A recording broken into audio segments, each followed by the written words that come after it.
Hello everyone, I'm finally here with my Korea trip video. A lot of you have been asking me to make a detailed video of how we went to Korea, the cost and everything. So I'm finally here. I'll be making these videos in different parts, and the first one will be the cost of traveling to Korea, how to apply for the visas. So the first thing would be to apply for the visas, and for this it's not that difficult. You just go to the South Korean Embassy's website, and then there you can see all the documents that you need for a tourist visa. Everything is listed there. Just get everything prepared, and the next thing that you will have to do is get an appointment date. So you don't actually have an interview or anything of that sort for applying a tourist visa. The only thing you need is to submit your documents, and for that you need to get an appointment. I suggest you do these things at least a month before your departure, because it takes at least 2 weeks for the visa to be finalized, so 1 month would be more than enough. But just a little warning, getting a tourist visa to Korea isn't that easy. And in my case, if I had not been a part of the Korea supporter programs, and if I had not known people inside the embassy personally, I don't think I would have gotten the visa either. It's really difficult for any young adults of Nepal to get tourist visa anywhere, and that's the same case with Korea. So thankfully I was a Korea supporter since 2019, so I knew the people inside, and that was the main reason why I got the visa in the first place. So everything mentioned in the embassy for how to apply, please go through it. It's very simple to understand. You just need to follow everything that they've written. And for the cost of the visa, it was 4,800 rupees, and the main thing that you should know is you need to present this money in cash in the exact change, because they will not return the money. So just make sure you have the exact number of money that is required to apply the visa. So once you get the visa, I think the next big step would be to actually pass through immigration at the Nepali Tribhuvan International Airport. Because to me, getting a visa wasn't a big deal. I kind of knew I was gonna get it, but the immigration was just another hectic nightmare. And especially if you're girls that you want to travel with just your girlfriends, it's gonna be a very big problem at the immigration.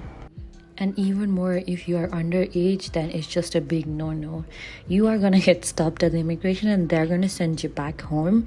And that has happened to my friends when they wanted to travel when they were like below 20. So that's just a big no. So if you're planning to travel with just your girlfriends, just be careful, because they will stop you. Like, they will do everything in their power to stop you.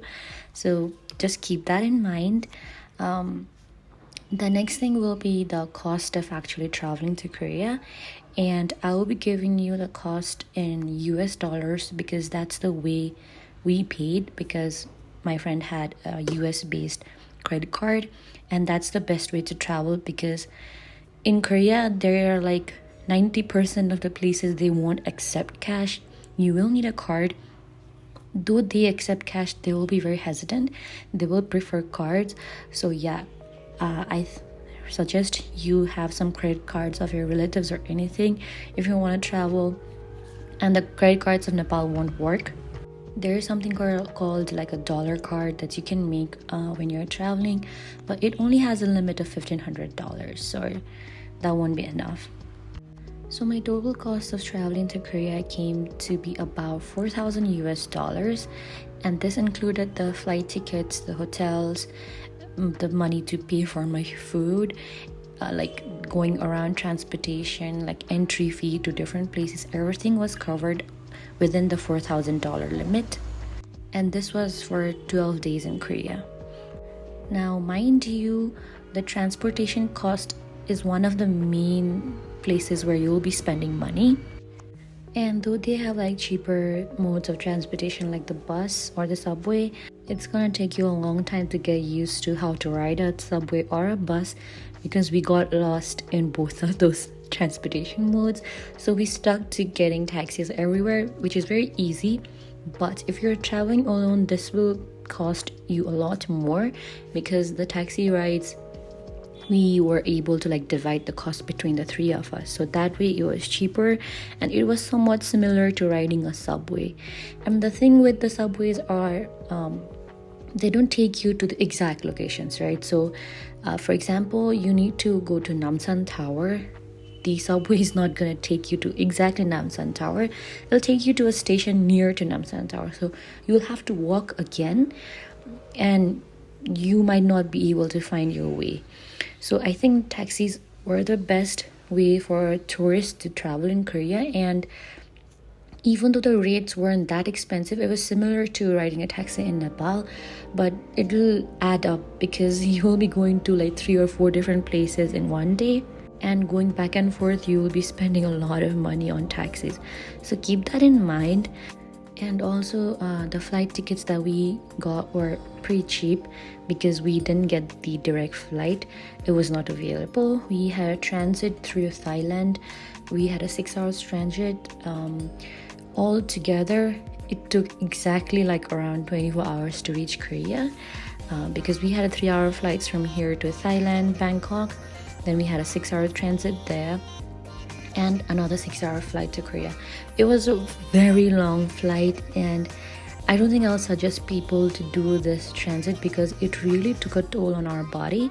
We were super jet lagged, we were super tired, and like even from the airport, like from Incheon airport, it's again 1-hour drive to Seoul. So it's gonna be a very long journey to get to Seoul, Korea. So if possible, try to get a direct flight. If not, try to make the transit as short as possible. So because of the longer transit, we were able to get the flight ticket for a cheaper rate, but I think it's going to be more expensive if you get the direct flight, and also it's going to be expensive if you get the tickets last minute. So if you are planning to go to Korea, I suggest you get the plane tickets like at least 2 months ago. And the next thing is the PCR testing. You need to get your PCR like samples taken even when after you reach Korea. So even if you had a negative PCR result here in Nepal, once you land in Korea, you will have to get a PCR test there, and you are free to roam around until the results come. But if the result somehow comes out to be positive, they will come to get you and put you into isolation for sure. So make sure you are very careful while traveling. Another thing that you need to do is to get a SIM card as soon as possible once you land there. And there are 2 different kinds of SIM card that you can get. One is where you get an unlimited data, and in this SIM you cannot call or text anyone, but you can receive calls, right? So you can give your number out to people and they can call you, but you cannot call them. And this SIM card has like days limit of different days. Like there was one for 5 days, 10 days, and we got the one for 20 days. It cost around 6,000 rupees. So yeah, make sure you get that one. And if you are in a group, it'll be better if someone gets the SIM in which you can even call people and like text people, and someone might get the one with the data. The next, I would like to suggest you some apps that is very crucial when you're traveling to Korea. And the first one is the Naver map. Google Maps does not work in Korea. I mean, it does work, but it's not accurate. So download the Naver map before you're going. The second one would be Kakao Taxi, which is very similar to Patao here in Nepal. So this app will help you get taxis throughout the day and night. It's very easy to use, and you don't need a credit card here, so I suggest you get this one too. And the third one is it's not an app, but it's like a program that Korea has. It's called a Seoul Pass, and in this they have like different types of pass that you can get. It's the 24 hours, 48 hours, and 72 hours. And if you buy this pass, you can get into different locations for free. And buying these cards are less it's cheaper than actually paying to go to those each locations, but they also have a time limit. So get the card according to your itinerary, like what you will be doing in Seoul, and it's only for Seoul. So go through this website in detail, and then you can choose whatever you want. So I think that answers most of the questions that you guys had, basically about my Korea trip. But I would also like to suggest to you that the money that I told you, $4,000 total, it's just the basic needs, right? So it covers your flight tickets, your food, your hotels, but it won't cover anything extra that you will need. Like you might get sick, or like you might get into any accidents, let's say. So like for these kind of things, you'll need to have like a separate money for just in case, like a just to be safe. So I think even if I said it was $4,000, it'll be safe if you have at least $5,000 with you. That is my personal opinion, but in my case, I did spend $4,000 just for the basic needs, and the shopping and everything will not be included in this for sure. For that, you will need even extra money, and like I told myself, I'm not gonna shop there, but when you go to Korea, you cannot help yourself but do a little bit of shopping. So I suggest you take another few more extra bucks with you. So that is all that I have to say about how to travel to Korea and like the cost and everything. If you guys still have any more questions, you can comment down below and I'd be happy to help. I did ask on my Instagram few days ago questions related to my trip and everything, and I'll be answering those questions, like each questions, in a separate video. This was just the part 1.